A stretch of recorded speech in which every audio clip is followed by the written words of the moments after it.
ജപമാല രാജ്ഞി. 13-ാം ശതാബ്ദത്തിൽ വിശുദ്ധ ഡൊമിനിക്കാണ് ജപമാല ഭക്തി ആദ്യം പ്രസംഗിച്ചത് എന്ന് പൊതുവെ വിശ്വസിക്കപ്പെടുന്നു.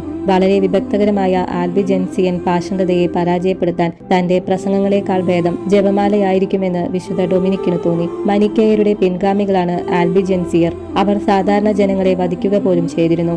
1571 ഒക്ടോബറിൽ ലെപാന്തോ കടലിടുക്കിൽ നടന്ന യുദ്ധത്തിൽ ഓസ്ട്രിയയിലെ ഡോം ജുവാൻ തുർക്കികളുടെ നാവിക പടയുമായി ഏറ്റുമുട്ടിയപ്പോൾ വിശുദ്ധ പിയൂസ് 5-ാമൻ മാർപ്പാപ്പയും ഭക്തജനങ്ങളും ജപമാല ചൊല്ലിക്കൊണ്ടിരുന്നു. അവസാനം ക്രിസ്ത്യൻ സൈന്യം തുർക്കികളെ തോൽപ്പിക്കുകയും സഹസ്രക്കണക്കിന് ക്രിസ്ത്യാനികളെ മോചിപ്പിക്കുകയും ചെയ്തു.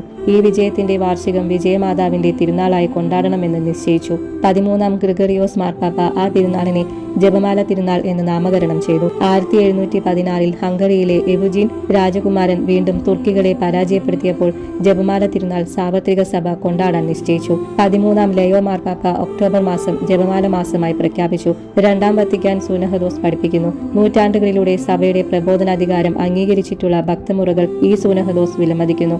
1974 ഫെബ്രുവരി 2-ാം തീയതിയിലെ മരിയൻ വണക്കം എന്ന ശ്ലൈഹിക പ്രബോധനത്തിൽ 6-ാം പൗലോസ് മാർപ്പാപ്പ ജപമാല ഭക്തിയുടെ പ്രാധാന്യം ഊന്നി പറഞ്ഞിരിക്കുന്നു. വിശുദ്ധ ലൂയി മോൺഫർട്ട് ഇങ്ങനെ എഴുതിയിട്ടുണ്ട്: ദിനം പ്രതി ജപമാല ചൊല്ലുന്നവർ ഒരിക്കലും വഴിതെറ്റി പോവുകയില്ല. ഈ പ്രസ്താവന എന്റെ രക്തം കൊണ്ട് തന്നെ എഴുതി ഒപ്പിടാൻ എനിക്ക് സന്തോഷമേ ഉള്ളൂ.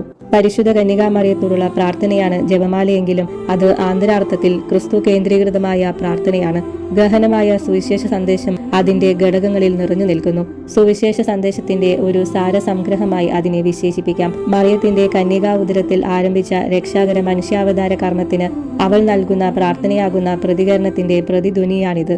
ജപമാലയിലൂടെ ക്രൈസ്തവർ മറിയത്തിന്റെ ശിഷ്യ സമൂഹത്തിൽ ഇരിക്കുകയും ക്രിസ്തുവിന്റെ തിരുമുഖത്തിന്റെ മനോഹാരിതയെക്കുറിച്ച് ധ്യാനലീനരാവുകയും അവിടുത്തെ സ്നേഹത്തിന്റെ ആഴം അനുഭവിക്കുന്നതിന് പ്രാപ്തരാക്കപ്പെടുകയും ചെയ്യുന്നു. ജപമാല പ്രാർത്ഥനയിലൂടെ വിശ്വാസികൾ ദിവ്യരക്ഷകന്റെ അമ്മയുടെ കരങ്ങളിൽ നിന്നു തന്നെ സമൃദ്ധമായ വരപ്രസാദം സ്വീകരിക്കുന്നു.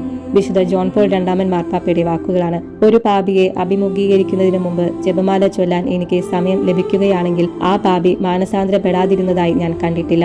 വിശുദ്ധ ക്ലെമന്റ് ഹോഫ്ബോവറിന്റെ വാക്കുകളാണ്.